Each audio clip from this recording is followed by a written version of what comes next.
Les piscicultures sous pression depuis le confinement. Qui démesure? La pisciculture de Miroir est renommée pour la qualité de ses truites fario.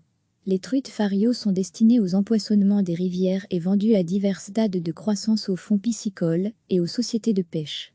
Les 45 étangs livrent en truites à 10 tonnes par an. Mais depuis le début de la crise sanitaire, plus aucune livraison n'est possible. Conséquence, on constate une surpopulation des poissons dans les étangs. Cela génère un déclin des eaux, moins d'apport d'oxygène avec pour risque une augmentation de mortalité. Autre problème, les poissons à maturité ne peuvent être livrés. En cette période de reproduction, les poissons arrivés à maturité devraient pouvoir libérer les étangs pour permettre aux alevins de grandir et s'épanouir. La chaîne de l'élevage est en difficulté.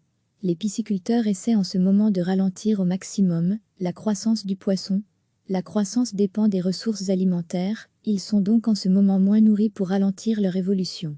Trop de poissons dans une pisciculture, c'est aussi un risque en perte de qualité de l'élevage. Pour faire face à cette situation, le ministre Willy Borsu a donné son accord aux empoisonnements dans nos cours d'eau, pour autant que toutes les précautions soient prises sur le plan sanitaire. Pour le ministre, il faut admettre que cette situation est préjudiciable aux pisciculteurs. Un stockage plus long des poissons entraîne une hausse des coûts d'alimentation, l'immobilisation de surfaces d'eau destinées aux futures productions ainsi qu'une augmentation des risques divers pour les poissons qui auraient dû être déversés. Il n'existe pas non plus d'alternative pour les pisciculteurs, le secteur orca étant à l'arrêt. Au niveau des empoisonnements financés par le fonds, des lots qui auraient dû être déversés à ce jour vont être identifiés.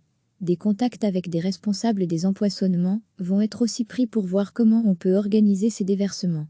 Pour les pêcheurs, rien ne change pas de retour au bord de l'eau à brève échéance. Recevez chaque matin l'essentiel de l'actualité. La pisciculture de Miroir est renommée pour la qualité de ses truites fario. Les truites fario sont destinées aux empoisonnements des rivières et vendues à divers stades de croissance aux fonds piscicoles et aux sociétés de pêche.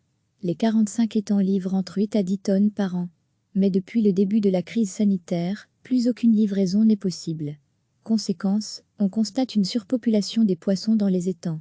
Cela génère un déclin des eaux, moins d'apport d'oxygène avec pour risque une augmentation de mortalité.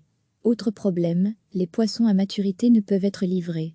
En cette période de reproduction, les poissons arrivés à maturité devraient pouvoir libérer les étangs pour permettre aux alevins de grandir et s'épanouir.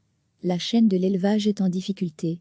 Les pisciculteurs essaient en ce moment de ralentir au maximum la croissance du poisson.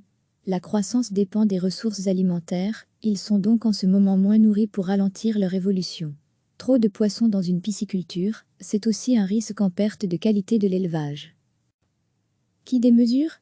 Pour faire face à cette situation, le ministre Willy Borsu a donné son accord aux empoisonnements dans nos cours d'eau, pour autant que toutes les précautions soient prises sur le plan sanitaire. Pour le ministre, il faut admettre que cette situation est préjudiciable aux pisciculteurs. Un stockage plus long des poissons entraîne une hausse des coûts d'alimentation, l'immobilisation de surfaces d'eau destinées aux futures productions ainsi qu'une augmentation des risques divers pour les poissons qui auraient dû être déversés.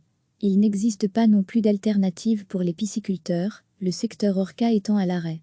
Au niveau des empoisonnements financés par le fonds, des lots qui auraient dû être déversés à ce jour vont être identifiés.